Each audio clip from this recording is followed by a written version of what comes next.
नमस्कार, मी मीना नलबे तुमचं स्वागत करते माझ्या मस्त खमंगी चमचमीत रेसिपीमध्ये.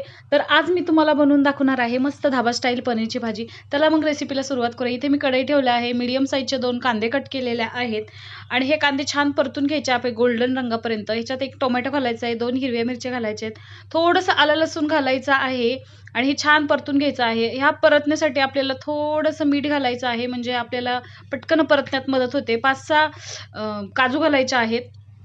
ते छान परतून घ्यायचे आहे आणि इथं मी पनीरचे तुकडे करून घेतलेले आहे. त्याला मीठ मसाला लावून छान त्याच कढईमध्ये आपल्याला छान तळून घ्यायचं आहे, बघू शकताय. म्हणजे छान हे पनीर खूप टेस्टी लागते. तुम्ही नक्कीच घरी एकदा करून बघा.